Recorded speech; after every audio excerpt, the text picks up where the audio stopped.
আগামী ১৬ মে থেকে একাদশ শ্রেণীর ভর্তি আবেদন শুরু হবে এবং চলবে ১১ জুন পর্যন্ত। এবং ভর্তি প্রক্রিয়াটা কীভাবে আপনি অনলাইনে অ্যাডমিশন হবেন সেই অ্যাডমিশন প্রক্রিয়াটা আমরা এখন দেখাই দিচ্ছি। প্রথমে আমাদের কি করতে হবে, ভর্তি হওয়ার জন্য আমরা বিকাশ অ্যাপের মাধ্যমে আমরা টাকা পে করতে হবে, আমাদের টাকা পে করতে হবে। এবং টাকা পে কীভাবে করতে হবে সেই ক্ষেত্রে আমরা এখানে দেখাই দিচ্ছি। প্রথমে আমরা এডুকেশন ফি যেটা রয়েছে সেই এডুকেশন ফিতে আমরা যাব।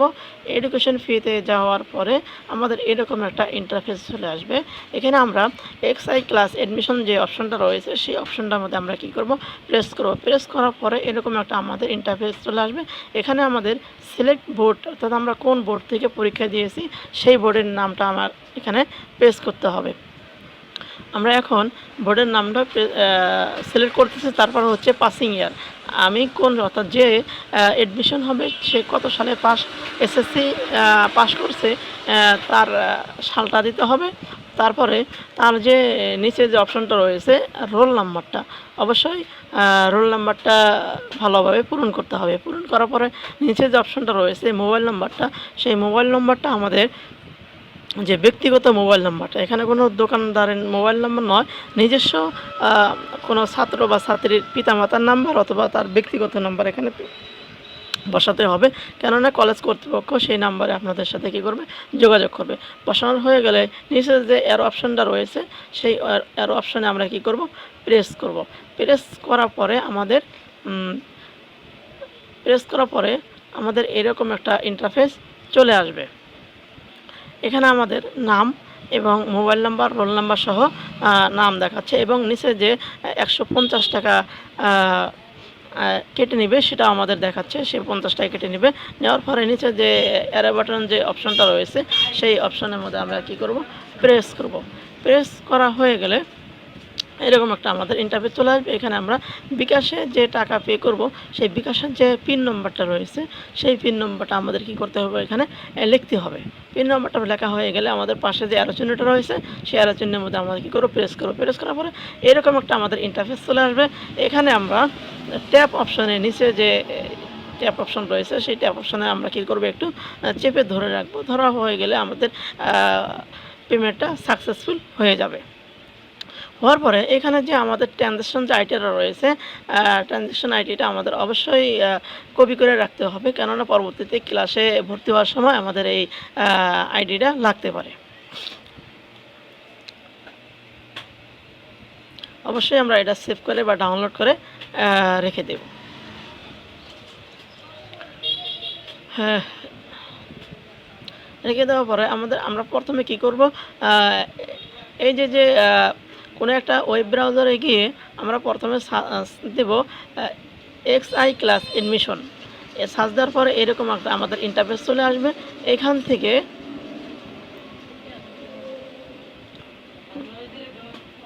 থেকে অ্যাপ্লাই নাও যে অপশনটা রয়েছে সেই অ্যাপ্লাই নাও অপশনে আমরা প্রেস করব। প্রেস করার পর আমাদের এরকম একটা ইন্টারফেস চলে আসবে। এখানে আমরা কি করব, রোল নাম্বারটা আমরা অবশ্যই লিখব। রোল নাম্বারটা লেখার পরে বোর্ড, আমরা কোন বোর্ড থেকে পরীক্ষা দিয়েছি সেই বোর্ডটা আমরা এখানে সিলেক্ট করে দেব। দেওয়ার পরে পরের যে অপশনটা রয়েছে পাসিং ইয়ার, সেই পাসিং ইয়ারটা অবশ্যই আমাদের এখানে সিলেক্ট করতে হবে। তারপরে যে অপশনটা রয়েছে সেই অপশনটাতে আমরা কি করব, আমাদের যে রেজিস্ট্রেশন যে নাম্বারটা রয়েছে অবশ্যই আমাদের সতর্কতার সাথে এই তথ্যগুলো পূরণ করতে হবে। তারপরে নিচে যে ভেরিফিকেশন যে কোডটা রয়েছে সেই কোডটা অবশ্যই এখানে যেটা রয়েছে সেই কোডটা অবশ্যই আমাদের এখানে পূরণ করতে হবে। এটা আমার ক্ষেত্রে এই কোডটা চলে আসছে, অথবা আপনাদের ক্ষেত্রে ভিন্ন একটা কোড আসতে পারে। তারপরে নেক্সট যে অপশনটা রয়েছে সেই নেক্সট অপশনে আমরা কি করব, প্রেস করব। এখন আমরা কি করতেছি, নেক্সট অপশনে প্রেস করতেছি। নেক্সট প্রেস করার পরে এরকম একটা ইন্টারফেস চলে আসবে। এখানে আমাদের নাম, ঠিকানা, রোল নাম্বার, অর্থাৎ আমরা যে পরীক্ষা দিয়েছি তার সকল তথ্যগুলো দেখাবে। দেখানোর পরে নিচে যে অপশনগুলো রয়েছে এখানে আমরা কি করব, মোবাইল নাম্বারটা যে রয়েছে মোবাইল নাম্বারটা, পূর্বে যে মোবাইল নাম্বারটা দিয়েছি সেই মোবাইল নাম্বারটা আমরা এখানেই প্রেস করব এবং রিটাইপ মোবাইল নাম্বারটা পুনরায় আমরা আবার কী করব, একটা মোবাইল নাম্বার দেব। এবং নিচে যে এনআইডি, গার্ডিয়ান এনআইডি যেটা রয়েছে আমরা এখানে অপশনাল বলা হয়েছে, এখানে আমরা দিতেও পারি অথবা নাও দিতে পারি। আর নিচে যেটা রয়েছে সেটা অবশ্যই রিলেশনশিপ উইথ ইয়োর গার্ডিয়ান অর্থাৎ গার্ডিয়ানের সাথে কি সম্পর্কটা কী আছে সেটা আমরা ফাদার দিয়ে রাখবো। আর নিচে যেটা রয়েছে কোটা, যদি কারো কোনো মুক্তিযোদ্ধা বা কোনো কোটা থাকে তাহলে এখানে টিকমার্ক দিয়ে রাখবো। যেহেতু কোটা নেই আমরা টিকমার্ক দিচ্ছি না। সেক্ষেত্রে আমরা নেক্সট অপশনে আমরা প্রেস করতেছি। নেক্সট অপশনে ক্লিক করার পরে এরকম একটা আমাদের ইন্টারফেস চলে আসবে। এখানে আমরা বলে রাখতেছি যে যারা স্কুল থেকে কলেজে রেজিস্ট্রেশন করবেন তারা জেনারেল যে বোর্ডটা রয়েছে জেনারেলে রাখবেন, আর যারা মাদ্রাসায় করবেন তারা মাদ্রাসা বোর্ডটা সিলেক্ট রাখবেন। আমরা এখন জেনারেলটা পূরণ করতেছি। তারপর আমরা ডিস্ট্রিক্ট যেটা রয়েছে সেই ডিস্ট্রিক্টটা আমরা দেব। দেওয়ার পরে কোন ডিস্ট্রিক্ট, তারপরে হচ্ছে থানাটা আমরা এখানে সিলেক্ট করতেছি। সিলেক্ট করার পরে কলেজ, ওই থানার মধ্যে যে কলেজগুলো আছে সেই কলেজগুলো অবশ্যই দেখাবে। সেইখান থেকে আমরা আমাদের চয়েস অনুযায়ী কোন কলেজটা দিব।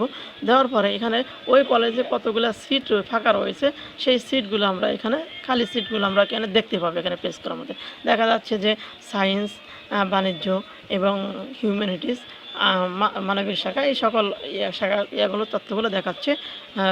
দেখানোর পরে আমরা শিফট, এখানে অবশ্যই আমাদের ডে শিফট দিতে হবে। তারপরে ভার্সন যেটা রয়েছে বাংলা, তারপরে গ্রুপ, আমরা কোন গ্রুপে অ্যাডমিশন নেব সেটা অবশ্যই আমাদের দেখাইতে হবে। তারপরে হচ্ছে অ্যাট দিস কলেজে প্রেস করলে আমাদের এরকম একটা ইন্টারফেস চলে আসবে। এখানে আমাদের যে কলেজটা সিলেক্ট করেছি সেই কলেজটা আমরা এখানে দেখাবে যে আমি 1 নম্বর প্রথমে আমি চয়েসটা আমি এই কলেজে দিয়েছি। আগেই বলে রাখি যে সর্বনিম্ন আপনি 5টি কলেজ চয়েস দিতে পারবেন এবং সর্বোচ্চ আপনি 10টি কলেজ চয়েস দিতে পারবেন। এবার আমরা 5টি কলেজ হয়ে গেছে, আমাদের চয়েস দেওয়া হয়ে গেছে। আমরা এখানে দেখে নিচ্ছি যে আমাদের কোন 1 নম্বরে কোন কলেজ দিয়েছি, 2 নম্বরে কোন কলেজ দিয়েছি, 3 নম্বরে কোন কলেজ, এগুলো আমরা সকল কিছু দেখতে পাবো। দেখা যাচ্ছে যে কোনো একটা কলেজ যদি ভুল হয়ে যায় তাহলে আমরা পাশে যে ডিলিট যে অপশনটা রয়েছে সেটা আমরা অপশনে ডিলিট করে নিতে পারি। ডিলিট করে নিয়ে আমরা আবার পুনরায় অন্য একটা আমাদের পছন্দ মতো আমরা একটা কলেজ নির্বাচন করতে পারি। এভাবে আমরা কলেজগুলো নির্বাচন করতে, এখানে আমি কি করেছি 6টা কলেজ দিয়েছি। তারপরে প্রিভিউ অ্যাপ্লিকেশন আমরা দিতে পারি যে কোন কোন কলেজে আমি আবেদন করেছি। সেই ক্ষেত্রে আমরা এখানে ভালোভাবে দেখে নেব, দেখে সাবমিট করার পূর্বে অবশ্যই ভালোভাবে দেখে নিতে হবে। তারপরে আমি যদি সকল কিছু সম্পন্ন রয়েছে, ঠিকঠাক রয়েছে, সেই ক্ষেত্রে আমরা এখানে সাবমিট যে অপশনটা রয়েছে সেই সাবমিট অপশনে আমরা কি করব, ক্লিক করব।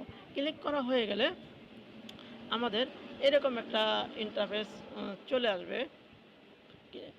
এখানে ইন্টারভিউ চলে আসে, অ্যাপ্লিকেশন নেম চলে আসবে। এখানে you have successful your receive your online application. সেক্ষেত্রে আমরা অনলাইন অ্যাপ্লিকেশনটা আমরা রিসিভ করতে পারি, অর্থাৎ মোবাইলের মাধ্যমে আমরা ডাউনলোড করতে পারি, অথবা আমরা কোনো কম্পিউটার থেকে আমরা সেটা